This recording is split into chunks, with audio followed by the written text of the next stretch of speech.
અક્ષરમહં પુરુષોત્તમદાસોऽસ્મि. ઓમ અક્ષરમહં પુરુષોત્તમદાસોऽસ્મિ. ઓમ શ્રી સ્વામિનારાયણાય નમઃ. ઓમ શ્રી સ્વામિનારાયણાય નમઃ. ઓમ શ્રી સ્વામિનારાયણાય નમઃ. તો યોગી બાપા એક વાર્તા કહેતા હતા કે એક ગરીબ કુટુંબ હતું અને એના વડવાનું દેવું બહુ થઈ ગયેલું. એના પિતાનું, છોકરો અને મા બે રહેતા હતા. અને પિતાશ્રીના ધંધામાં બહુ જ મોટી ખોટ ગઈ અને કરોડોનું નુકસાન ગયું. અને દેવું બધું બહુ થઈ ગયું. બધા લોકોના પૈસા લઈ લઈને ધંધો શરૂ કરેલો, પણ ધંધામાં ખોટ ગઈ. એટલે બધા જે લેણદારો હતા એ રોજ માગવા આવે, ભાઈ અમારા પૈસા, અમારા પૈસા, અમારા પૈસા, અમારા પૈસા. તારા બાપને આપ્યા હતા, તારા બાપ તો અચાનક જતો રહ્યો. હવે મા દીકરો બધાને સમજાવે કે ભાઈ સાહેબ, પૈસા તો લીધા છે, વાત સાચી છે, પણ જેને પૈસા લીધા એ મૃત્યુ પામ્યા છે. હવે અમે મજૂરી કરીએ છીએ, મજૂરી કરીને અમે પેટનું પૂરું કરીએ છીએ, પણ તમારા પૈસા સાચા છે.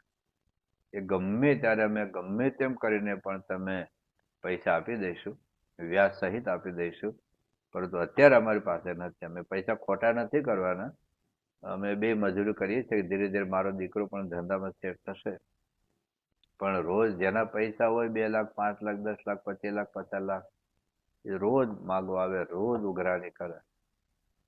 પછી ગામના જે વડીલો હતા ને એને આ છોકરાને વાત કરી કે બેટા, જે તારા બાપુજીને ભલે ખોટ ગઈ, પણ તારા દાદાના દાદા બહુ પૈસાદાર હતા. તારા દાદા, એના દાદા બહુ જ પૈસાદાર હતા. એવું અમે ગામમાં સૌથી વધારે સમૃદ્ધ એ લોકો હતા એવું અમે સાંભળેલું છે. હવે એ વખતે બેંકો તો હતી નહીં, એટલે ક્યાંક તારા ઘરમાં પૈસા દાટેલા હશે. તમારું જૂનું ઘર છે, એનું એક ઘર છે, તો ત્યાં કંઈક તપાસ કરો તો કંઈક દાટેલું હોય ને તો બધું મળી આવે તો તમારું બધું દેવું પૂરું થઈ જાય, તમે સમૃદ્ધ થઈ જાઓ. હવે ઘરમાં ખોદવું ક્યાં, તપાસ ક્યાં કરવી, શું કરવું? હવે બહુ જૂનો એક પટારો હતો નાનો, અને કઈ ખોલેલો હતો ને, કઈ વર્ષોથી પડેલો, એમાં કઈ હોય ને, ગાદલા ગોદરા બધું પડ્યું હોય, પણ એ તાળું તોડીને અંદર જોયું કે કદાચ કઈક આમાં હોય તો. જૂના ગાડલા ને ગોદડા ને એવું જ બધું હતું. કઈ બધું ખોલી જોયું, કઈ કે હોનાની વીટી કે કશું મળ્યું ને 1 રૂપિયો. પણ એક જૂનો ચોપડો મળ્યો હતો, અને ચોપડો છોકરાને વાંચતા આવડતું હતું. એમાં એના દાદાના બધા પ્રસંગો એમાં લખેલા બધા. હવે આ છોકરાના બાપે, આ નાનો હતો ત્યારે એના દાદાને બધી વાતો કરતા હશે એના પપ્પા. તો ચોપડો જેમ જેમ વાંચતો થયો ને એમ એમ એને એટલી વાત સાચી લાગી, ચોપડામાં જે લખ્યું છે બધું સાચું છે. રોજ સાંજે એ વાંચે ને એના મમ્મી સાંભળે, આખો દિવસ 2 જણા મજૂરી કરે. તો જેમ જેમ ચોપડો વાંચતો ગયો એમ એમાં જે કાંઈ લખેલું છે ને સાચું વિશ્વાસ આવી ગયો. કારણ કે એના પિતાશ્રીએ પણ થોડાક બધા પ્રસંગો કીધેલા એના પૂર્વજોના.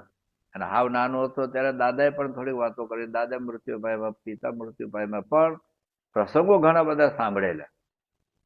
એટલે આના ચોપડામાં એના પૂર્વજોના જ બધા પ્રસંગો લખેલા એના. એટલે જેમ જેમ વાંચતા ગયો વધારે વિશ્વાસ બેસતો ગયો, ચોપડામાં લખેલું બધું સાચું છે. એમાં અચાનક વાંચતા એક વાત એવી આવી કે આપણા ઘરની પાછળ મંદિર છે, એ આપણા પોતાની જમીન ઉપર મંદિર છે, આપણા પૂર્વજે બાંધેલું મંદિર છે. અને એમાં પછી લખાણ એવું આવ્યું કે મંદિરના શિખરમાં એક ઘડો છે, અને ઘડામાં 20 કિલો સોનું છે. હવે આ તો હજુ તો સાંભળ્યું છું, મા દીકરો બે ખુશ થઈ ગયા. 20 કિલો સોનું એટલે બધું દેવું પૂરું થઈ જાય. એટલે હવે મા દીકરા વિચાર કર્યું, ભાઈ આમાં એક એનો વિશ્વાસ બેઠો હતો કે ચોપડામાં લખેલું સાચું છે, કારણ આગળની બધી વાતો સાચી હતી. અને વચ્ચેના પેજમાં એક વાત લખેલી કે મંદિરના શિખરમાં એક તાંબાનો ઘડો છે ને એમાં 20 કિલો સોનું છે. તો મા દીકરે વિચાર કર્યો કે ભાઈ મંદિર આપણું પોતાનું છે, આપણા પૂર્વજો બાંધેલું છે. ભલે ગામના લોકો દર્શન કરવા આવે પણ મંદિર આપણું પોતાનું છે. આપણા પૂર્વજો બાંધેલું છે, આપણે પોતાની જમીનમાં છે. તો આપણે છે શિખર તોડી નાખી અને ઘડો લઈ જાય, હોનું આવી જાય, પૈસા આવી જાય, ને પછી જેવું હતું શિખર આપણે બાંધી દઈશું. માં દીકરા વિચાર કે આપણે જો દિવસે તોડીશું તો ગામના લોકો પાછા ગાળો દેશે કે માં દીકરો નાસ્તિક થઈ ગયા, મંદિરો તોડી નાખ્યા. પછી આપણે રાત્રે કાર્યક્રમ કરી. એટલે લોકોએ શું કર્યું કે મજૂરો ને પાવડા ને તગારા ને ત્રિકમ ને બધું તોડવા માટે બધું ભેગું કરી રાખ્યું. રાત્રે 2-5 મજૂરોને બોલાવી અને જે શિખર હતું, એક જ શિખર મંદિર હતું, તો શિખર તોડી નાખ્યો. એમાં તો કશું જ મળ્યું નહીં. એટલી નાની વાટકી ન મળી ને કઈ નાનું ગ્લાસે ન મળે, લાલી ટબુડી ન મળી. આ તો ઘડાની વાત હતી, વિસ્તર હોનું હતું. તો આખું શિખર તોડી નાખ્યું, કશું મળ્યું નહીં. તો મા દીકરાને વધારે દુઃખ થયું કે ભાઈ આમાં મળ્યું નહીં. હવે તો દિવસે બધા લોકો જોશે કે આ મંદિર તોડી નાખ્યું, મા દીકરો નાસ્તિક થઈ ગયા. પૈસા એક તો હતા નહીં ને હવે પૈસા લઈને પાછું શિખર આપણે બાંધવાનું, કશું મળ્યું નહીં. પણ મા દીકરાને એટલો તો વિશ્વાસ હતો કે ચોપડામાં જે લખ્યું છે તો સાચું છે. ભલે આપણને તો એ હવાનું ઉઠીને આ છોકરો લઈ ચોપડો લઈને ગામમાં એક મંદિર હતું, બીજું આશ્રમ હતો, ત્યાં એક સંત રહેતા હતા અને સંત બહુ પવિત્ર હતા. એટલે આ ચોપડામાં જે લખ્યું હતું એ પેલા સંતને બતાવ્યું કે જો ગુરુજી આમાં આ લખેલું છે કે મંદિર આપણી જમીનમાં છે અને આમાં પૂરું જે મંદિર બાંધેલું છે ને એમાં આ લખાણ તમે વાંચો કે મંદિરના શિખરની અંદર એક તાંબાનો ઘડો છે ને એમાં 20 કિલો સોનું છે. અમે તો ગઈકાલે રાત્રે તોડી નાખ્યું, આખું શિખર તોડી નાખ્યું, એક એક પથ્થર નાનો છૂટો કરી નાખ્યો. 20 કિલો સોનું તો ઘડો તો મોટો જ હોય પણ કશું મળ્યું નહીં એમને. તો પણ મને મારા માતુશ્રીને એટલો વિશ્વાસ છે કે આ ચોપડામાં જે લખ્યું છે સાચું છે અને છતાં ઘડો ન મળ્યો એ પણ વાત સાચી છે. તો હવે શું સમજવું? એટલે ગુરુજીએ વાંચ્યું આખું લખાણ. તો કે બેટા કઈ વાંધો નહીં, અત્યારે તો જેવું શિખર જેટલું ઊંચું હતું, જેટલું જાડું પોળું ગોળ જેટલું હતું એ સાઈઝનું પાછું શિખર બાંધી દે. ભાઈ મારી પાસે ક્યાં પૈસા? તો પેલા સંત કહ્યું મારા આશ્રમમાંથી હમણાં 1000-2000 રૂપિયા ઉછીને આપું તને, અને તું જે સાઈઝનું હતું ને જેટલું ઊંચાઈ હતું ને એટલું તું શિખર બાંધી દે. અને પછી તું વૈશાખ સુધી પાછળ આવે ત્યાં મને સવારે યાદ કરાવજો. કે સારું. તો આ તો હજી માક્ષ મહિનો હાલતો હતો કે પોષ મહિનો, એટલે પાછું બાંધી દીધું જેવું હતું ને એવું 2-3-4 દિવસમાં. રાહ જોવા સિવાય છૂટકો નહોતો. લોકો રોજ પૈસા માંગવા આવતા હતા, એને સમજાવતા હતા, મા દીકરો મજૂરી કરતા હતા. એમાં વૈશાખ મહિનો આવ્યો અને ચોથ આવી એટલે તો મા દીકરો ખુશ થઈ ગયા કે હવે કાલે કઈક ચમત્કાર થવાનો. એટલે સવારમાં ગયો ઉગડ્યો કે ગુરુજી હાલો આજે વૈશાખ સુધી પાછળ છે કે હું 9 વાગે આવીશ. એટલે કે વાંધો નહીં. એટલે તો 8:45 ગુરુજી આવી ગયા કે તું કોદાળી પાવડો ત્રિકમ બધું તૈયાર રાખજે. એટલે બધાને એમ જ હતું. અને 8:45 વાગે ગુરુજી આવી ગયા. હવે છોકરાને કીધું શિખર તો નવું બાંધ્યું છે હમણાં, હવે ક્યાંથી સોનાનું ઘડો ક્યાંથી કાઢશે? જૂનું હતું એમાંય નહોતું ને નવામાં ક્યાંથી આવશે? અને એમાં એક્ઝેક્ટ 9 વાગ્યા ને એટલે પછી શિખરનો જે પડછાયો હતો કે તું અહીંયા ખોદ. 1-2 મજૂરો અને એને મા દીકરો બધું ભેગા થઈ જે પડછાયો હતો આજુ 2-3 ફૂટ બધું ખોઈ આજુબાજુ ગોળ બધું, અને 3-4 ફૂટ ઊંડું ખોઈ દઉં તો ઘડો મળ્યો. તાંબાનો જ ઘડો હતો, બરાબર સીલ થયેલો ઘડો હતો. સીલ તોડ્યું તો અંદર સોનું હતું. જોઈખું તો 20 કિલો સોનું હતું. એટલે પછી તો મારા દીકરો રાજી થાય, બધાને દેવું પૂરું થઈ ગયું, પતે પાછા લાખોપતિ કરોડપતિ થઈ ગયા, સુખિયા થયા. આ તો એક વાર્તા યોગી બાપા કહેતા હતા. જેમ ચોપડામાં વિશ્વાસ હતો મા દીકરાને બેયને કે ચોપડામાં જે લખ્યું છે સાચું. ભલે શિખર તોડીને એક ઘડો ન મળ્યો છતાં વિશ્વાસ ન ડેગ્યો. આ વિશ્વાસ ઉપરની વાત છે. ભલે ઘડો ના મળે તો વિશ્વાસ તો પાકો જ હતો ચોપડામાં જે લખ્યું છે સાચું, બાકી ચોપડો બાળી નાખત. ચોપડો ફાડી નાખત. પણ એ ચોપડો લઈને સંત પાસે ગયો. ભાઈ આમાં લખ્યું છે ને સોનાનો તાંબાનો ઘોડો છે 20 કિલો સોનું છે, અમને હોનું મળ્યું નથી, આટલી ટબુરી મળી નથી, ઘડાને તો ક્યાં વાત છે. પણ સંત એ ચોપડાને સમજતા હતા. એમાં એવું લખેલું કે વૈશાખ સુધી પાંચમ સવારે 9 વાગે આ શિખર ખોદશો તો ઘડો મળશે. હવે આ મા દીકરે વાંચ્યું હતું, બે મા દીકરે બે વાંચેલું, પણ એને શું થયું કે જો શિખરમાં જ ઘડો હોય તો વૈશાખમાં ખોદો માગસરમાં ખોદો, લોકો રોજ માગવા પૈસા આવે છે, તો બધી ખોદી નાખો ને તોડી નાખો ને, ઘડો તો અંદર જ છે. તો વૈશાખ સુધી પાંચમે સવારે 9 વાગે ખોદવાની વાત ભલે એમાં લખ્યું હોય ચોપડામાં, પણ શિખરમાં જ ઘડો છે તો આજે ખોદી નાખીએ, તોડી નાખીએ તો આપણે ઘડો મળી જાય, હોનું મળી જાય, લોકોને આપણે દેવું પૂરું કરી દઈએ. એ વિચાર લોકો શિખર તોડેલું. પણ સંત સમજતા હતા કે આનું તાત્પર્ય શું છે. એટલે મારે લખ્યું છે મધ્ય 13માં આગળ વાત આવશે કે શાસ્ત્રોમાં તો વાત લખી હોય, પણ જયારે સત્પુરુષ પ્રગટ થાય ત્યારે આપણે શાસ્ત્રનું મર્મ સમજાય. મારે પ્રથમના 66માં વચનામૃતમાં આવી જ વાત કરે છે કે શાસ્ત્રના શબ્દો છલ હોય, ઉપરથી જુદું હોય, અંદર મર્મ જુદો હોય, અને તો એકાંતિક સત્પુરુષ થકી શાસ્ત્ર સમજાય.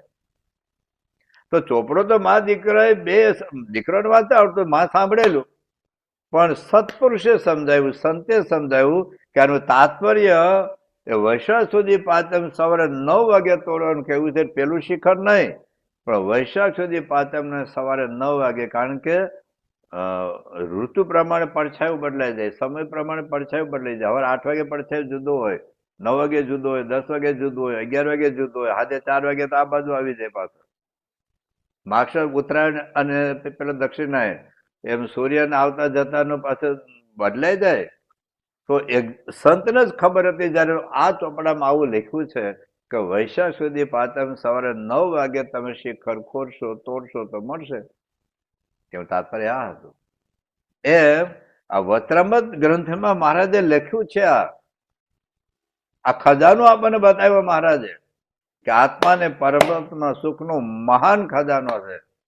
અને મહારાજ પોતાના અનુભવની વાત કરે, એટલે હું મારા અનુભવની વાત કરું તમને. આ મધ્ય 13માં મારો અનુભવ છે, અને 39માં વચનામૃત આપણે વાંચ્યું હતું, એમાં પણ મહારાજ એ કહે છે કે આત્મા ને પરમાત્મા બે વાત મને સિદ્ધ થઈ છે, એટલે ક્યાંય માન સન્માનમાં, ક્યાંય અપમાનમાં, ક્યાંય પંચવિષયમાં અમારું મન લેવાતું નથી. તો શ્રીજી મહારાજ આ આત્મા ને પરમાત્માના ખજાનાની વાત ઘણા બધા વચનામૃતમાં કરે. ખાલી નિયમથી એ જુદી બાબત છે. હું આઈસ્ક્રીમ ન ખાવ, મેં નિયમ લીધો આઈસ્ક્રીમ નથી ખાવ. ઘણી વખત બાપાની તમે જન્મ જયંતિ હોય, બધીનો પ્રતિષ્ઠા ઉત્સવ હોય, ઘણા લોકો નિયમ લેતા હોય, ભાઈ અમારે આઈસ્ક્રીમ નથી ખાવો, મીઠાઈ નથી ખાવી, તળેલું નથી ખાવું, અથાણું નથી ખાવું. એ નિયમ છે, પણ અંદરની આસક્તિ એ જુદી બાબત છે. ઘણો બધા આપણા નિયમ હોય, પણ મહારાજ કહે છે ખાલી ત્યાગ વૈરાગ્ય નથી. ત્યાગ હોય ને વૈરાગ્ય ન પણ હોય, અને વૈરાગ્ય હોય ત્યાગ ન પણ હોય. જનક રાજાને ત્યાગ નહોતો, પરોજા ગોરધનભાઈને ત્યાગ નહોતો, પણ વૈરાગ્ય હતો. અને ભરતજીને ત્યાગ હતો, આખો રાજ્ય છોડી જંગલમાં ગયેલા, પણ વૈરાગ્ય નહોતો તો ક્યાંક અટવાઈ ગયા. તો શ્રીજી મહારાજ એક પ્રથમના 73માં વચનામૃતમાં બહુ અદભુત વાત કરે છે આપણને. શ્રીજી મહારાજે બહુ જ સ્પષ્ટતાઓ કરી છે બધી વચનામૃતમાં. તો મહારાજ પ્રથમના 73માં વચનામૃતમાં એ વાત કરે છે, સાંભળો.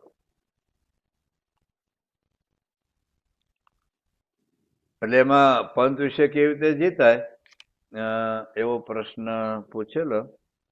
તો પછી મહારાજ કહે છે ભાઈ ખાલી વૈરાગ્ય છે ને, એ વૈરાગ્ય એકલો નહીં ટકે ભાઈ સાહેબ, ઉપર ચલો રે. પણ સાંભળી દો, નિત્યાનંદ સ્વામી મહાપ્રકાંડ વિદ્વાન નિત્યાનંદ સ્વામી પ્રશ્ન પૂછે છે કે નિર્વાસનિક થયાનું કારણ તે આવી વાત સાંભળવી તે છે કે વૈરાગ્ય છે? આપણે કે વાતો સાંભળ્યા રાખીએ રોજની 10 કલાક, 15 કલાક, 20 કલાક સાંભળવી તો જોઈએ જ, પણ એટલું પૂરતું નથી. વૈરાગ્ય એટલે આપણે એમ લાગે મને વૈરાગ્ય છે, આપણે શું ત્યાગ ને વૈરાગ્ય સમજી લે. હું આઈસ્ક્રીમ ન ખાવું, મીઠાઈ ન ખાવું, સારી વસ્તુ ન ખાવું, સારી વસ્તુ ન વાપરું, ફાટલા તૂટલા કપડાં પહેરું, સારી ગાડીનો ઉપયોગ ન કરું, સારા ઝૂંપડા જેવા મકાનમાં રહું. આપણને લાગે બહુ વૈરાગ્ય છે, એવું નહીં, ત્યાગ છે, વૈરાગ્ય નથી. તો મહારાજ શું કહે છે સાંભળજો. પછી શ્રીજી મહારાજ પેલા છે, વૈરાગ્ય તો એકલો ટકી શકે નહીં, અંતે જતો નાશ થઈ જાય છે. કયો વૈરાગ્ય? ત્યાગ ને વૈરાગ્ય સમજી બેઠા હોય એ વૈરાગ્ય. બાકી જે સમજણપૂર્વક મહારાજ આગળ વાત કરશે. અને જયારે આત્મનિષ્ઠા હોય, આત્મા હું આત્મા છું, દેહ નથી, આત્મામાં અપાર સુખ છે, આત્મનિષ્ઠા હોય અને ભગવાનની મૂર્તિનું યથાર્થ જ્ઞાન હોય, બે વાત આવી, આત્મા અને પરમાત્મા. આખા વચરામૃતમાં મહારાજ આત્મા પરમાત્મા ઉપર ગયા છે. અને પછી એમ વિચારે છે, હું તો આત્મા છું, હું સચ્ચિદાનંદ રૂપ છું, અને પિન બ્રહ્માંડ તો માયક છે ને નાશવંત છે, માટે હું ક્યાં અને એ બિંદ બ્રહ્માંડ ક્યાં. અને મારા ઈષ્ટદેવ જે પુરુષોત્તમ ભગવાન, તે તો અનંત કોટી બ્રહ્માંડ આધાર, અનંત કોટી બ્રહ્માંડ આધાર કોણ? અક્ષર. સાંભળજો આ વાત. અનંત કોટી બ્રહ્માંડ આધાર જે અક્ષર. હવે અક્ષર થાકે જ દુશ્મનાવટ છે. બસ અનંત કોટી બ્રહ્માંડ આધાર તો અક્ષર બ્રહ્મ છે, એ સત્પુરુષ છે. મહારાજે પ્રથમના 27માં વચરામૃતમાં વાત લખી છે. આ બેની તુલના કરો, એમાં અક્ષર બ્રહ્મ શબ્દ નથી વાપર્યો. એમાં કે સદ આખા જગતનો આધાર છે, આખા જગતનો આધાર છે. તો એ ત્યાં સદ શબ્દ વાપરેલો છે, અહીંયા અક્ષર શબ્દ વાપરેલો છે. તો અક્ષર બ્રહ્મ આખા જગતના આધાર છે. એનો અર્થ એ થયો, અત્યારે મહંત સ્વામી મહારાજ ન કેવળ BFS સંસ્થાના, ન કેવળ હિન્દુ ધર્મના, ન કેવળ પૃથ્વીના, ન કેવળ 14 લોકના એક બ્રહ્માંડના, પણ મારે શું કહે છે? અનંત કોટી બ્રહ્માંડના આધાર જે અક્ષર, એનું નિયમન છે. એતસ્ય વાક્ષરસ્ય પ્રશાસને ગાર્ગી. આ તો ઉપનિષદમાં લખ્યું છે. અક્ષર બ્રહ્મનું પ્રશાસન છે. લોકો ઊંધું પડ્યું, લોકો ટીકાઈ બહુ કરી. એક પ્રસંગ આપણે જાણીએ છીએ કે મહંત સ્વામી મહારાજ હોંગકોંગમાં હતા, અને એક હોટેલમાં ઉતારો હતો. એમાં સ્વામી આજુબાજુ બધી ત્યાં તો કોન્ક્રીટ જંગલો, કોન્ક્રીટ છે, બધા મકાનો. એમાં મહંત સ્વામી અચાનક બોલી ગયા કે આ બધા ઓફિસમાં બધા કામ કરે છે, અને ક્યાં ખબર છે આખા બ્રહ્માંડનું સંચાલન અહીંથી થાય, એવું બોલ્યા. હવે આ પ્રસંગ કોઈ આપણે જેમ હું અત્યારે બોલું છું, બધા સંતો જાહેર કથામાં તો બોલતા હોય. તો એક ભાઈ આની બહુ ટીકા કરી. એક પુસ્તક, બહુ વિચિત્ર પુસ્તક બહાર પાડ્યું છે, છળ કપટ. એનું ઉદઘાટનમાં એક બહુ વિચિત્ર પડેલા મગજવાળી વ્યક્તિ આ જ બોલે. કેમ કે છે મહંત સ્વામી એવું બોલ્યા કે આ બધાનું સંચાલન હું કરું છું, તો આ દુનિયામાં જે ખરાબ થાય છે સંચાલન એ કરે, સારું થાય સંચાલન એ કરે, બધું ભાતની બધી બહુ ટીકાઓ કરે. એમ તો રામ ભગવાન હતા તો રાવણ હતા, ભાઈ સાહેબ. કૃષ્ણ ભગવાન હતા તો કંસ, શિશુપાળ, જરાસંઘ હતા. ભાઈ તો ભગવાન તમે માનો છો ને? ભલે મહંત અમે તો ભગવાન નથી માનતા, પણ તમે રામ ભગવાન તો ભગવાન માનો છો, કૃષ્ણ ભગવાન તો ભગવાન માનો છો. તો રામના પત્ની કેમ રાવણ લઈ ગયા? ભાઈ સાહેબ, આ બધું સમજવું પડે. તો અરે દુનિયા તો ટીકા કરવાના છે, એને તેનું કામ જ છે બધું. પણ અક્ષર બ્રહ્મ અનંત કોટી બ્રહ્માંડનો આધાર છે. એને હું ખબર પડે અક્ષર બ્રહ્મ? આજના ભણેલા કોલેજના બધા પ્રોફેસર ભાત ને અડેલી બુદ્ધિ લઈને ફેરા કરતા લોકો ભાતનું ચિત્ર વિચિત્ર અર્થઘટન કરતા હોય. પણ અક્ષર બ્રહ્મ અનંત કોટી બ્રહ્માંડનો આધાર છે. સારી કે નરસી બધી ક્રિયા એના આધારે થાય. તાકાત એની છે, શક્તિ એની છે. જેમ ઇલેક્ટ્રિક કરંટ વગર પાણી ગરમ પણ ન થાય, પાણી ઠંડુ પણ ન થાય. પણ ગરમ કરવું હોય તો હીટર મૂકવું પડે, ગીઝર મૂકવું પડે, ઠંડુ કરવું હોય તો આપણે એસી મૂકવું પડે. ઇલેક્ટ્રિસિટીની ઈચ્છા નથી કે મારી પાણી ગરમ કરવું કે ઠંડુ કરવું. એમ અક્ષર બ્રહ્મની ઈચ્છા નથી કે મારી આંખ વગર હું પિક્ચર પણ ન જોઈ શકું, અને આંખ વગર ભગવાનના દર્શન પણ ન કરી શકું. આંખે કરીને મારે પિક્ચર જોવા કે મારે ભગવાનના દર્શન કરવા, મારી ઈચ્છાની વાત છે. એમ ભગવાનની શક્તિ વગર હું તમને, મારા હાથ છે ને, એ હાથમાં શક્તિ ભગવાનની છે, બ્રહ્મ પરબ્રહ્મની છે. એના ગુણ થપ્પડ પણ ન મારી શકું, એના ગુણ તમારી સેવા પણ ન કરી શકું. આ જીભ દ્વારા આત્મામાં રહેલા આત્મા છે અંદર, પણ એ આત્માની શક્તિ વગર જીભ બોલી ન શકે. હા, શું બોલવું? મારે ગાળ બોલવી કે ભજન બોલવું, એ મારી ઈચ્છાની વાત છે. એમ અક્ષર બ્રહ્મ એ આધાર છે. એ આધારનો ઉપયોગ આપણે શું કરવો? શક્તિ એમની છે. એ શક્તિથી કોકનું ખૂન કરવું, કોકની સેવા કરવી, એ કઈ મહંત સ્વામી નથી નક્કી કરતા, એ આપણે નક્કી કરીએ. બ્રહ્મ પરબ્રહ્મની જે ક્રિયા શક્તિ એમની છે, જ્ઞાન શક્તિ છે, ઈચ્છા શક્તિ પણ એની છે. પણ શું ઈચ્છા કરવી, it is freedom of will. દરેકને ઈચ્છા સ્વાતંત્ર્ય આપેલું છે. તો અનંત કોટી બ્રહ્માના આધારે આ સત્પુરુષ અક્ષર બ્રહ્મ છે. મહારાજ કહે છે, સાંભળજો, અનંત કોટી બ્રહ્માંડના આધાર જે અક્ષર, હવે તે થકી પણ પર છે. અક્ષર બ્રહ્મ થકી પણ પરબ્રહ્મ છે. તે ભગવાનનો મારે દ્રઢ આશ્રો થયો છે. એવા વિચારમાંથી જે વૈરાગ્ય ઉદય થાય તે વૈરાગ્ય જ્ઞાનયુક્ત કહેવાય.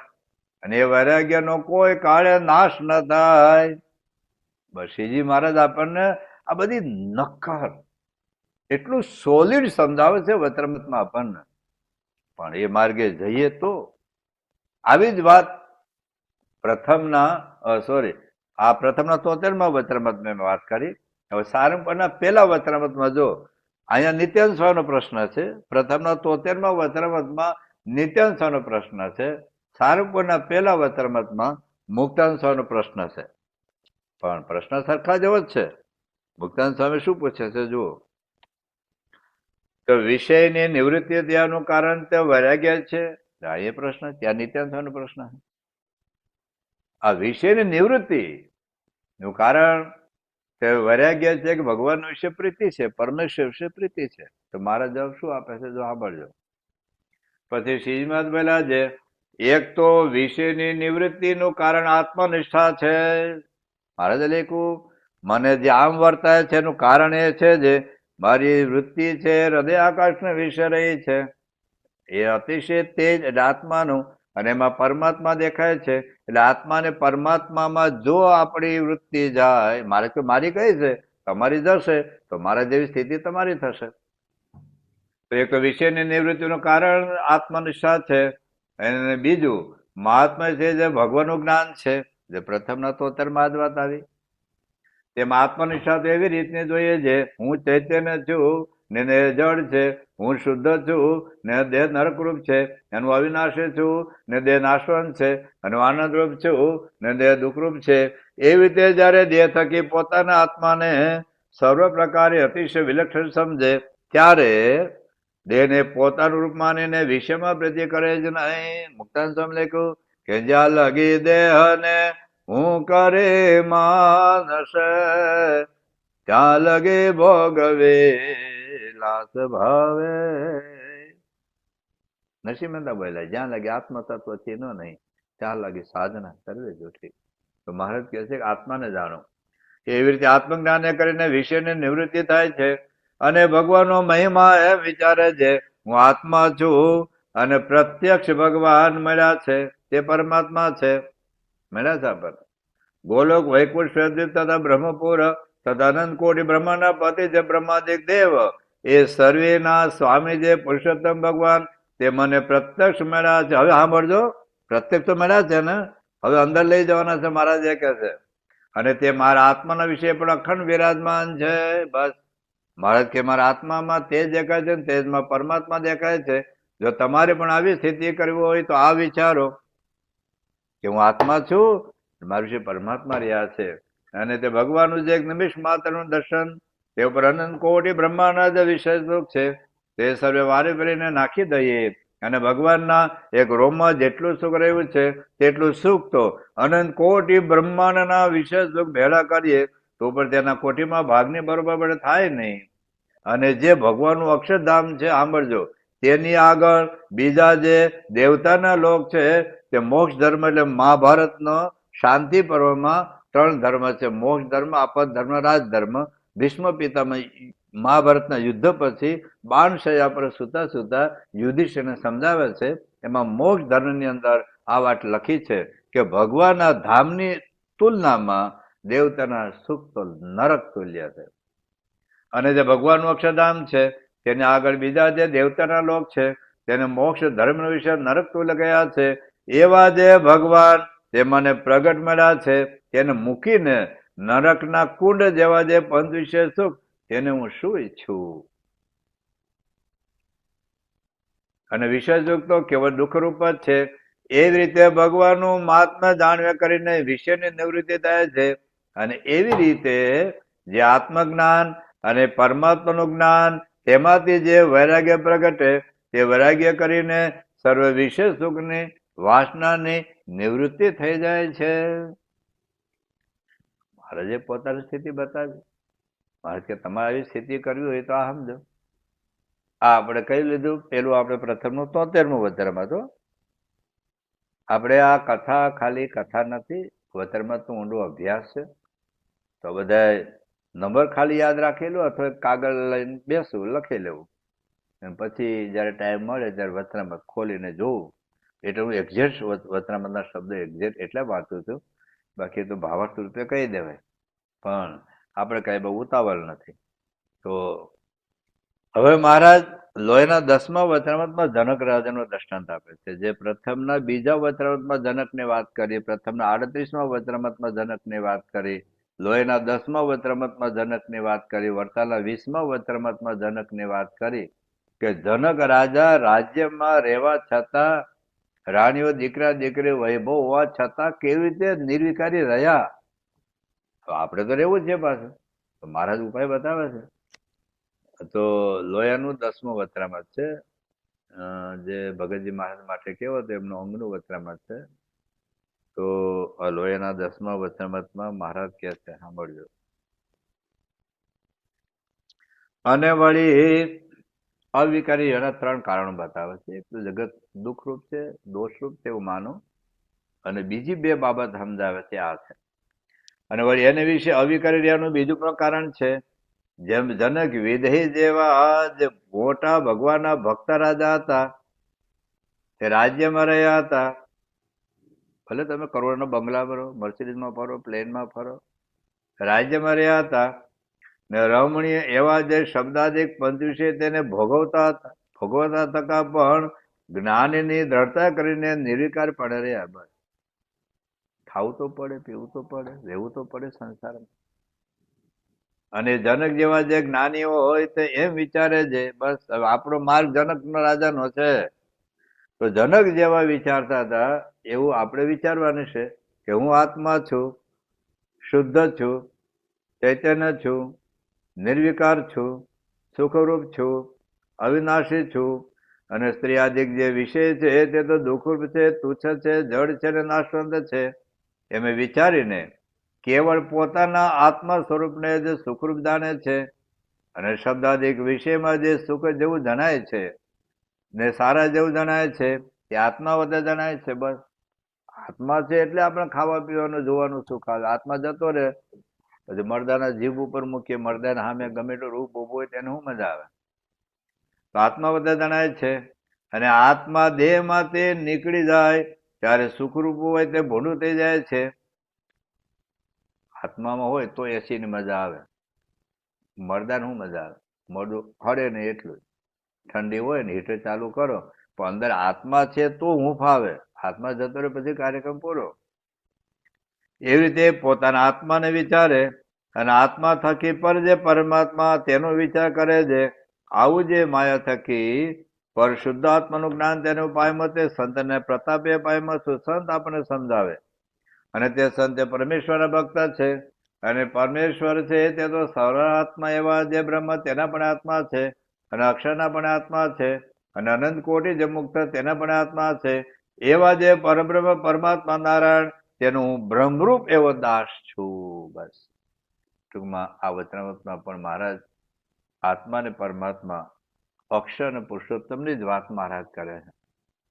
એટલે જો આપણે પણ આવી રીતે આત્મારૂપ બ્રહ્મરૂપ એવી સ્થિતિ આપણી થાય તો શ્રીજી મહારાજ એ આપણને આ વાત સમજાવશે કે તમારે પણ આવી સ્થિતિ થશે. તો આપણે કરવી હોય તો, ના કરવી તો એમને કઈ ઉતાવળ નથી. મહારાજ કે તમારે જો સ્થિતિ કરવી હોય તો આ ઉપાય છે. તો હવે શ્રીજી મહારાજ એક બીજા વચરામૃતની અંદર વાત કરે છે આગળ. હમણાં જનક રાજાની વાત કરી, તો જનક રાજાનું બીજું વચરામૃત છે, વરતાલનું 20મું વચરામૃત. એમાં મહારાજ આપણને કહે છે,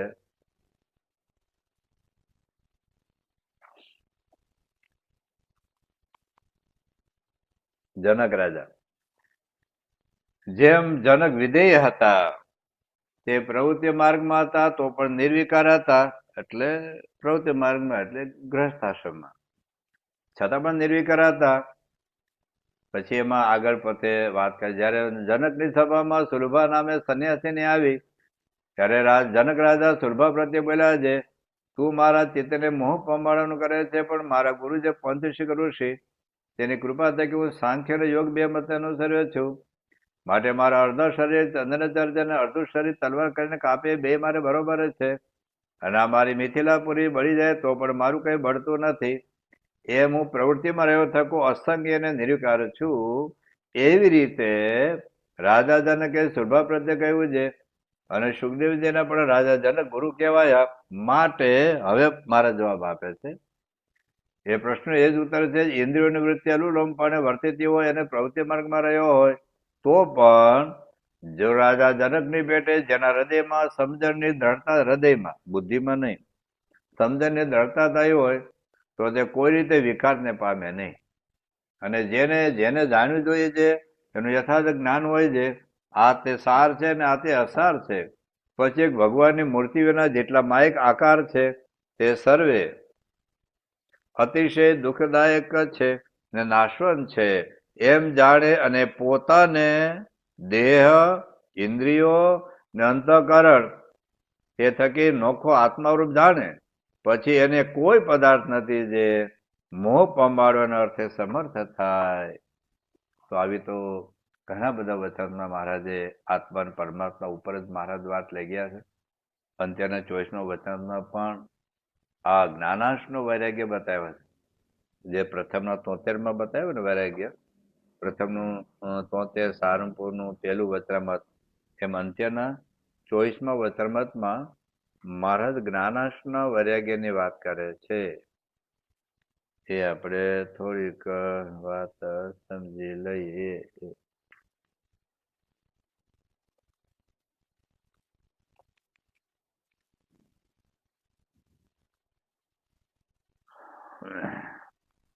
શું કહે છે જો મહારાજ, અને કદાચ જેને વિશે જેટલો જ્ઞાનાંશ વધારો હોય તો તે વિષયના બંધને તોડીને નીકળે તે જ્ઞાનાંશ તે શું? એમ સમજણ છે હું તે જીવ છું તે આવો છું, અને દેહ તે આવો છે, તથા દેહના સંબંધી તે આવા છે, તથા પ્રકૃતિ, પુરુષ, વિરાટ, સૂત્રાત્મા, વ્યાકૃત તેના સ્વરૂપ તે આવી રીતના છે, તથા ભગવાન તે આવી રીતના છે, તથા ભગવાનનું ધામ તે આવી રીતનું છે, ઇત્યાદિ જે જ્ઞાનાંશ તેની જે અંતરમાં દ્રઢતાની ગ્રંથિ પડી હોય પછી જે વૈરાગ્ય ઉપજે તે વૈરાગ્ય ખરો. તો શ્રીજી મહારાજ આપણને હવે એક વૈરાગ્યની વાત કરે છે. અંત્યનું 24મું વચનામત છે, અંત્યનું 33મું વચનામત છે, અંત્યના 39મા વચનામતમાં પણ આ બધા નંબર યાદ રાખજો. અંત્ય 24, અંત્ય 33, અંત્ય 39. આપણે અંત્યનું 39મા વચનામતના છેલ્લો સંદર્ભ મહારાજે પોતાની વાત કરી છે.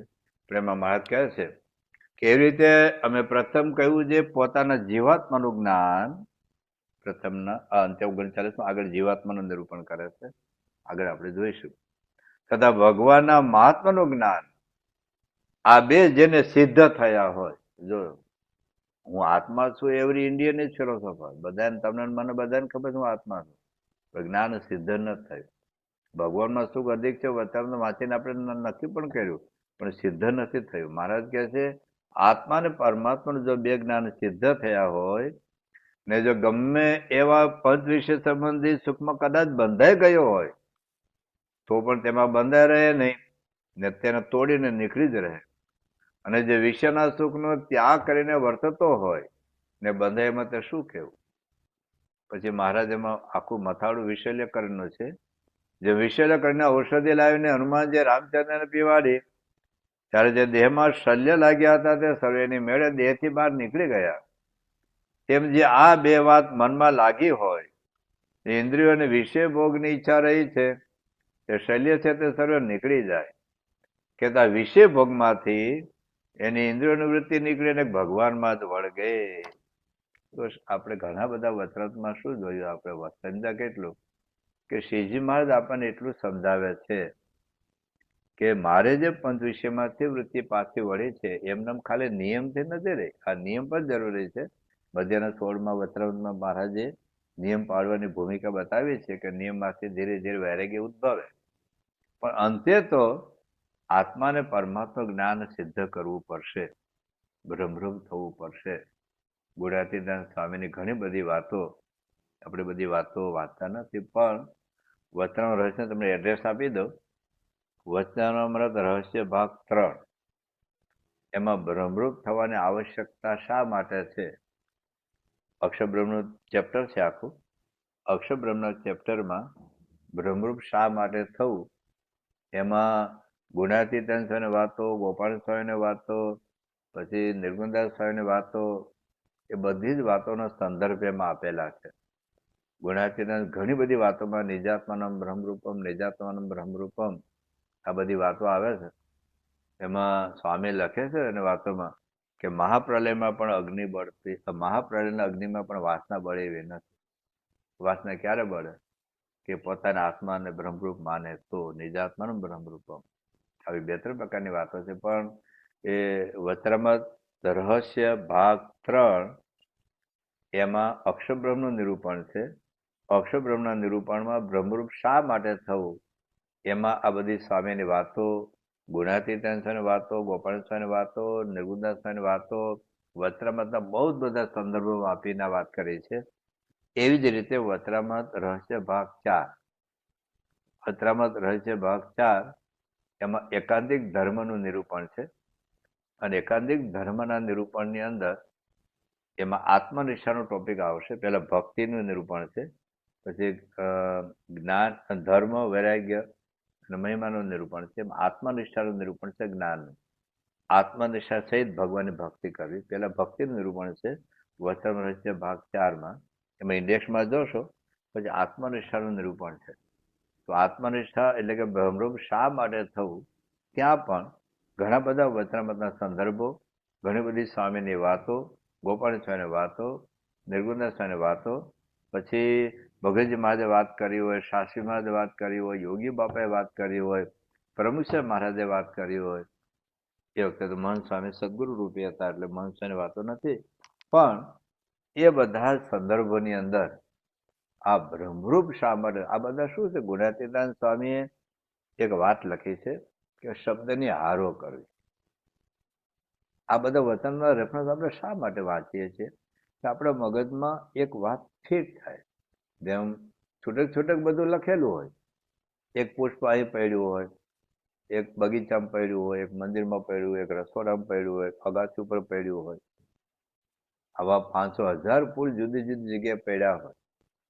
પણ એ બધા ફૂલ લઈ અને એક દોરામાં પરોવો ને તો એ ફૂલનો હાર બને, એક આકાર બને. એમાં જુદા જુદા કલરથી જુદા જુદી રીતે તમે કોમ્બિનેશન કર્યું હોય તો હાર બને, અથવા પુષ્પ ગુચ્છ બને, એક આકાર બને.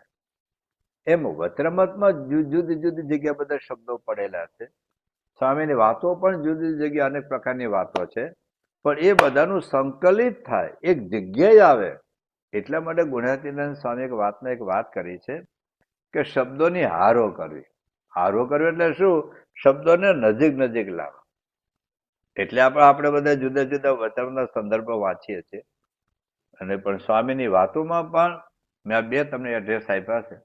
વચનામૃત રહસ્ય ભાગ 3, એમાં અક્ષરો બ્રહ્મરૂપ શા માટે થવું, એમાં આ બધી વાતો છે. અને બીજું વચનામૃત રહસ્ય ભાગ 4, એમાં એકાંતિક ધર્મના નિરૂપણ અંતર્ગત ભક્તિના નિરૂપણ કર્યા પછી આ ધર્મ, જ્ઞાન, વૈરાગ્યનું જે નિરૂપણ છે, એમાં જ્ઞાનના નિરૂપણમાં આ આત્મરૂપ શા માટે થવું, એમાં બહુ જ બધા સંદર્ભો આપેલા છે. મૂળ વાત એમાં મારી પાસે હા, મેં વચનામૃત રહસ્ય ભાગ 3, એમાં આ બધી વાતો હું ખોલું છું, આપણે વાતો વાંચી લઈએ. તો એમાં સ્વામી કહે છે વાસના છે તો જઠરા અગ્નિથી બળતી નથી, બાહ્ય અગ્નિથી બળતી નથી, પ્રલય કાળમાં અગ્નિથી બળતી નથી, પણ ક્યારે બળે? આજ્ઞાનું ઉપાસના. એમાં બ્રહ્મરૂપતાની વાત લખી છે. પછી એમાં સ્વામી કહે છે કે કોટી કલ્પથી આ વિષય ભોગવ્યા છે, 5 લાખ વર્ષે જીવમાં. એનો ટાળો એક જ કારણ છે, નિજાત્માનમ બ્રહ્મરૂપમ. વિષય ભોગવ કોટી કલ્પથી ખાડો પડેલો છે, પુરાયો છે જ નહીં. એક જ ઉપાય છે, નિજાત્માનમ બ્રહ્મરૂપમ. આવી ઘણી બધી ગુણાતીત બીજી વાત લખી છે કે આ બ્રહ્માંડમાં એવો કોઈ પુરુષ નથી જેને સ્ત્રી ના જોઈએ, કોઈ સ્ત્રી નથી જેને પુરુષ ના જોઈએ. એ વૃત્તિ ટાળોને એક જ ઉપાય છે, નિજાત્માના બ્રહ્મરૂપમ. તો સ્વામી એક બીજી વાત, જ્યાં સુધી પોતાને પુરુષ મનાશે ત્યાં સુધીની સ્ત્રી જોશે, અને જ્યાં સુધી પોતાને સ્ત્રી મનાશે ત્યાં સુધી પુરુષ જોશે. આ વૃત્તિ ટાળોને એક જ ઉપાય છે, નિજાત્માનમ બ્રહ્મરૂપમ. તો જ્ઞાન પ્રલયની વાત કરી છે, 3 અવસ્થા 3 દેહથી જુદા પોતા રૂપ માને પોતાના આત્મામાં ભગવાન જ ધારવાની વાત કરી છે. ગોપાલ સ્વામી પણ ઘણી બધી વાતો એમાં બધી છે, આપણે વાંચતા નથી, પણ આ બધી વાતોનો સાર એવી રીતે ગોપાલ સ્વામીના શિષ્ય હતા નિર્ગુણદાસ સ્વામી, અને નિર્ગુણદાસ સ્વામીએ પણ ગોપાલ સ્વામી વાતોનો બધો સંદર્ભ એમાં મૂકેલા છે, અને એમાં પણ અક્ષરરૂપ થવાની વાત. આ ટૂંકમાં આ જે અક્ષરરૂપ થવાની વાત છે ને, આપણી ખાલી પોતાની શાસ્ત્રીમાં પોતાની નથી ભાઈ સાહેબ. ગોપાલ સ્વામી પુસ્તક એ લોકો બહાર પાડ્યું, સ્વામીની વાતો આપણે બહાર પાડીએ એટલે પેલા જૂના મંદિર વાળા બહાર પાડી, અને નિર્ગુણદાસ સ્વામીની વાતો પણ એ કાળુપુર વાળા બહાર પાડી છે. એમાં બધા અક્ષરરૂપ થવાની બ્રહ્મરૂપતાની વાતો લખી છે. અક્ષરરૂપ થવા માટે અક્ષર બ્રહ્મની વાત છે, અક્ષર બ્રહ્મ લઈને માર્ગ પૃથ્વી પર આવ્યા પ્રથમ 71માં વચનામૃતમાં વાત છે, અને અક્ષર બ્રહ્મ છે ગુણાતીતાન સ્વામી છે. એ બધું વચન રહસ્ય ભાગ 3માં બધું આપેલું છે. ટૂંકમાં અહીં આપણે એટલું જ આપણે સમજીએ છીએ હવે એના સાર રૂપે કે જો પંચવિષયમાં વૃત્તિ પાછી વાળ્યો હોય તો આત્મા અને પરમાત્માનું જ્ઞાન સિદ્ધ કરવું પડશે. અક્ષરરૂપ થઈને પુરુષોત્તમ ને સાક્ષાત્કાર કરવો પડશે. મત કે જો આવી સ્થિતિ નહીં થાય તો વિઘ્ન છે. પ્રથમના 23માં વચનામૃતમાં મહારાજ એવું કહે છે કે જ્યાં સુધી આવી સ્થિતિ ન થાય એટલે બ્રાહ્મી સ્થિતિ, તો પ્રથમના 23માં વચનામૃતમાં મહારાજ એવું કહે છે કે જ્યાં સુધી આવી સ્થિતિ નથી, આવી સ્થિતિ એટલે અક્ષરરૂપ થઈને પુરુષોત્તમની ભક્તિ ઉપાસના કરવાની વાત પ્રથમના 23માં વચનામૃતમાં મહારાજ કહે છે. પછી મહારાજ શું કહે છે જો, અને જો એવી સ્થિતિમાં શિવજી નહોતા વર્તતા, અને એવી રીતની સ્થિતિ જ્યાં સુધી, જો સ્થિતિની શું વાત કરે છે સાંભળજો, સાંભળજો. જાગ્રત, સ્વપ્ન, સુષુપ્તિ એ 3 અવસ્થા તથા સ્થૂળ સૂક્ષ્મના કારણ એ 3 દેહ, તેથી પરને ચૈત્યરૂપ એવા પોતાના સ્વરૂપને માને. પેલા તો માનવાની વાત છે, દેહથી જુદો આત્મા છું, અને તે પોતાના સ્વરૂપને વિશે ભગવાનની મૂર્તિ ધારીને ભગવાનનું ભજન કરે. આ પેલા સાધના બતાવ્યો પ્રથમ 23મું વચનામૃતમાં. સાધના પણ છે અને સ્થિતિ પણ છે. પેલા તો શું કહ્યું કે 3 દેહથી પોતે આત્મા છે એવું માનવાનું, અને એ આત્મામાં ભગવાન મૂર્તિને ધારવાની, ધારીને ભજન કરવાનું. બહાર તો ભગવાનનું ભજન ધારીએ છે, પણ આંખો મીચીને આત્મામાં ભગવાન રહ્યા છે એવું માનો, ધારવાનું ભજન કરો. પછી શું કહે છે મહારાજ, પછી આ પેલા સાધના આવી, 3 દેહથી જુદો આત્મા માનો, એ આત્મામાં ભગવાન મૂર્તિને ધારો અને ભજન કરો, આ સાધના. પછી 3 અવસ્થાથી 3 શરતી પર જે પોતાનું સ્વરૂપ છે અતિશય પ્રકાશમાન ભાળે. મહારાજે લખ્યું કે મને અતિશય તેજ દેખાય છે, જે મહારાજને દેખાય છે આપણને પણ દેખાશે જો સાધના કરીશું તો. તેને અતિશય પ્રકાશમાન ભાળે, ને તે પ્રકાશના વિશે ભગવાનની મૂર્તિ જેવી પ્રગટ પ્રમાણ છે તેવી અતિશય પ્રકાશયુક્ત ભાષે. ક્યાં? અંદર. અતિશય તેજો એ મૂર્તિ અંદર દેખાય, મહારાજે કહે છે. અને એવી રીતની સ્થિતિ વાળો હોય. હવે કે છે, અને એવી રીતની સ્થિતિ જ્યાં સુધી થઈ નથી ત્યાં સુધી ભગવાનનું ભક્ત છે. ભક્તિ ભજન કરીએ છે તો પણ તેને માથે વિઘ્ન છે. અને જો એવી સ્થિતિમાં શિવજી નહોતા વર્તતા તો મોહની સ્વરૂપમાં મોહ પામ્યા, અને એવી સ્થિતિમાં બ્રહ્મા નહોતા વર્તતા તો સરસ્વતી દેખીને મોહ પામ્યા, અને એવી સ્થિતિમાં નારદજી નહોતા વર્તતા તો પરણ્યાનું મન થયું, અને ઇન્દ્ર તથા ચંદ્રાદિક દેવને જો એવી સ્થિતિ નહોતી તો કલંક લાગ્યા. અને ભગવાનનો ભક્ત હોય પણ એવી સ્થિતિને ન પામ્યા હોય તો ભગવાન વિશે પણ પ્રાકૃતભાવ પઠાઈ જાય છે. પણ સુખદેવજીની વાત કરે છે મહારાજ, સુખદેવજીને પરીક્ષિત રાજાની. પણ જો મહારાજે શું કહ્યું આપણને કે આવી સ્થિતિ તમે પ્રાપ્ત કરો એટલે પોતાના આત્મામાં પરમાત્માને પ્રગટ કરો, એટલે આત્માને પ્રકાશમાન જુઓ, અને પછી આત્માને પ્રકાશમાન એવા પરમાત્માને જુઓ. જો આવી સ્થિતિ નહીં થાય તો મહારાજ કે વિઘ્ન છે. આવી જ વાત મહારાજે લોહીના 13મા વચનામૃતમાં કરી. એમાં બહુ મોટો પ્રશ્ન પૂછ્યો છે મહારાજે. શ્રીજી મહારાજે પ્રશ્ન એવો પૂછ્યો છે કે તમે સમજીને ઉત્તર આપજો ભાઈ સાહેબ. બાકી ભલભલાને આ પ્રશ્નો થયા છે તો સમજીને ઉત્તર આપજો. તો પછી મહારાજ શું કહે છે? તો શ્રીજી મહારાજ કહ્યું છે મોટેરા મોટેરા પરમહંસ પ્રશ્ન. પછી પ્રશ્ન તમે બ્રહ્માંડ સ્વામી પૂછ્યો છે ના, ગોપાલ સ્વામી બ્રહ્માંડ સ્વામી પૂછ્યું છે કેવા પુરુષો હોય તેને દેશ કાળ ક્રિયા સંગાદે કરીને પરાભવ ન થાય ને કેવો હોય તેને થાય. અને સાંભળ્યામાં તો એમ આવે છે જે બ્રહ્માને પણ સરસ્વતી દેખીને મોહ થયો ને શિવજીને પણ મોહિનીને દર્શન કરીને મોહ થયો. માટે વિચારીને ઉત્તર કરો. જે પ્રથમના 23મા વચનામૃતમાં વાત કરી એ વાત મહારાજ અહીં આપણને કહે છે. અને પછી બધા જવાબ તો બહુ આપ્યા છે પણ મહારાજનો જવાબ પછી આજે પ્રશ્ન પૂછ્યો પછી મહારાજે જેનો જવાબ આપ્યો છે પછી શ્રીજી મહારાજ બોલ્યા છે એનો ઉત્તર તો એ છે જે નાડી પ્રાણ સંકેલાઈને નિર્વિકલ્પ સ્થિતિએ કરીને શ્રી નારાયણના ચરણાવેદમાં રહ્યો હોય તો તુચ્છ જેવો જીવ હોય તેને પણ દેશકાળ સંગાદિકે કરીને પરાભવ ન થાય.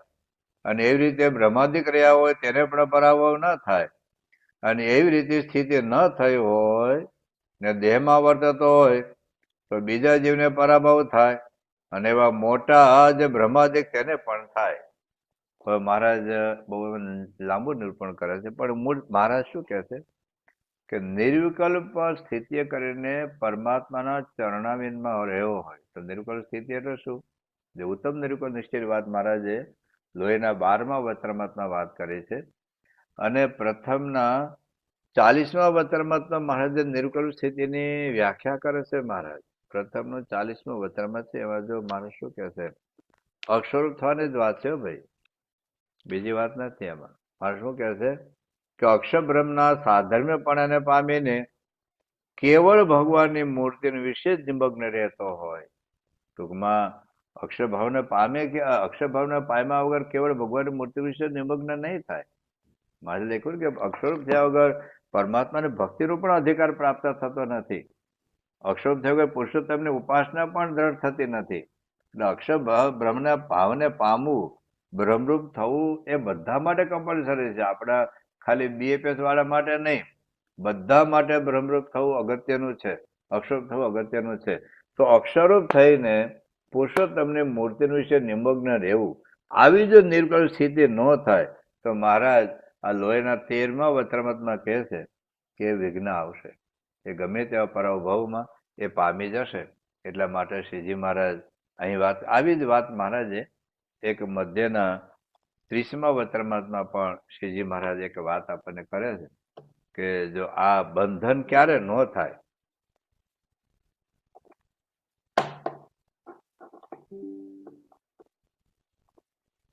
તો બંધન આપણને પંચ વિષયનું આસક્તિનું બંધન ક્યારે ન થાય તો મહારાજ એમાં મધ્યના 30મા વચનામૃતમાં એક આપણે ચલો પકડ વાંચી લઈએ.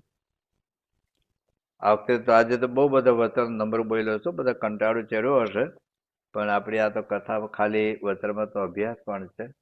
પણ એક સંકલન તમારા હાથમાં આવી જાય અને છતાં વધારે સંકલન તો વચન રહસ્યમાં છે.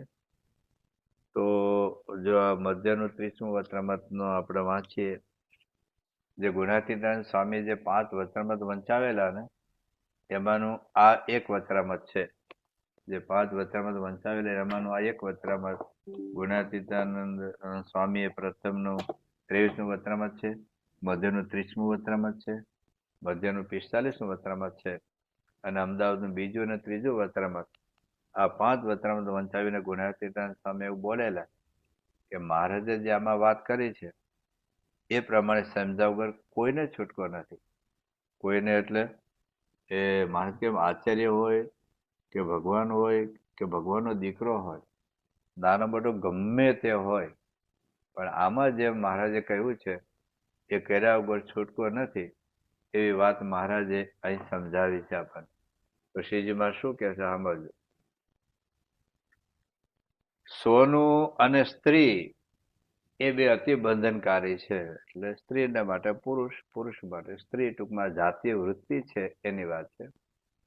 અને એ બે પદાર્થનું બંધન તો ત્યારે ન થાય, ગેરંટી આપે છે આપણને, જ્યારે પ્રકૃતિ પુરુષ થકી પર, એવું જે શુદ્ધ ચૈતન્ય બ્રહ્મ, પ્રકૃતિ પુરુષ થકી પર, શુદ્ધ ચૈતન્ય બ્રહ્મ, અક્ષર બ્રહ્મ, તેને જ એક સત્ય જાણે. અક્ષર બ્રહ્મ સત્ય છે, તે બ્રહ્મને પોતાનું સ્વરૂપ માને. હવે અહીં વાત આવી પાછી, અક્ષર બ્રહ્મ તો સાચા છે, ચાલો આપણે ખોટા કહી દો, અક્ષર બ્રહ્મ ખોટા થઈ જવાના નથી. હવે આપણી સાધના શું આવે, એ અક્ષર બ્રહ્મને પોતાનું સ્વરૂપ માનો. એ અક્ષર બ્રહ્મ હું છું. જે મહંસ મહારાજ આપણે સૂત્ર આપ્યું છે ને, અક્ષરમ અહમ પુરુષોત્તમ દાસોસ્મિ, એ હિન્દુ સનાતન ધર્મના બધા શાસ્ત્રોનો સાર છે. તત્વમસી એ ઉપનિષદો મંત્ર છે, અયમ આત્મા બ્રહ્મ ઉપનિષદો મંત્ર છે, અહમ બ્રહ્મ અસ્મિ ઉપનિષદો મંત્ર છે. અને મહારાજ કહ્યું પોતાના આત્માને અક્ષરરૂપ માનો. ગુણાતીતાનંદ સ્વામી કહ્યું કે આઠે પોર ભજન કર્યું કે આ દેહ હું નથી, આત્મા છું, અક્ષર છું, બ્રહ્મ છું. તો એ બ્રહ્મને પોતાનું સ્વરૂપ માનો એટલે અક્ષર એ હું છું આમ માનો. અક્ષર બ્રહ્મ તો છે જ, એ અક્ષર બ્રહ્મ હું છું એવું સ્વરૂપ માને. એવો જે શુદ્ધ ચેતન બ્રહ્મ તેને જે સત્ય જાણે ને તે બ્રહ્મને પોતાનું સ્વરૂપ માને. અહીં મધ્ય આઠ અડાડો, પોતાનું સ્વરૂપ એવું છે બ્રહ્મ, પોતાનું સ્વરૂપ એવું છે બ્રહ્મ, જે અક્ષર બ્રહ્મ છે એ મારું સ્વરૂપ છે.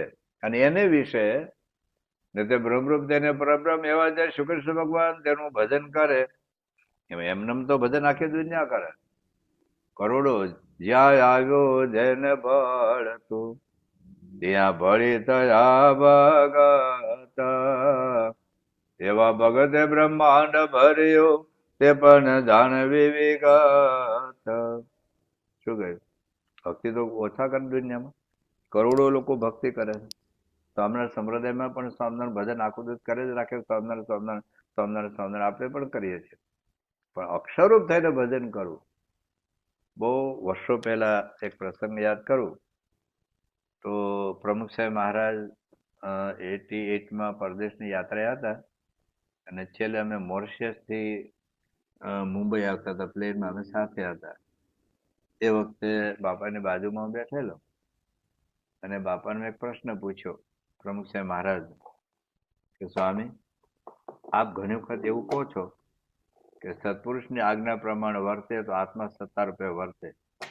આપ વાત કરો તો સત્પુરુષની આજ્ઞા પ્રમાણે વર્તીએ તો આત્મા સત્તા રૂપે વર્તે. તો મેં ભગતજી મહારાજની વાત કરી કે ભગતજી મહારાજ જે ચંદની સીવતા હતા એ ગુણાતીતાનંદ સ્વામીની આજ્ઞાથી ચંદની સીવતા હતા, મન ધાર્યું તો કરતા નહોતા. ગુણાતીતાનંદ સ્વામીની આજ્ઞાથી ચંદની સીવતા હતા.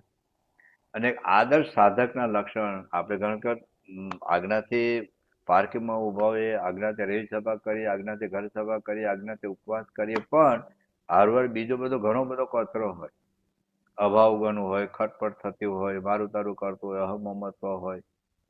જયારે ભગતજી મહારાજ તો કોઈનો અવગુણ નહોતો, બધાને બ્રહ્મની મૂર્તિ માનતા હતા, કોઈ પ્રતિ ઈર્ષા નહોતી, કોઈ રાગદ્વેષ નહોતો, અહમમત્વ નહોતો. કેવળ ગુણાતીતાનંદ સ્વામીને રાજી કરવા માટે જ પાછી ચંદની સીવતા હતા. અને 10 દરજી 2 મહિના સુધી સીવે અને જે કામ થાય એ ભગતજી મહારાજ એકલાય ફક્ત 41 દિવસમાં પૂરું કરે છે.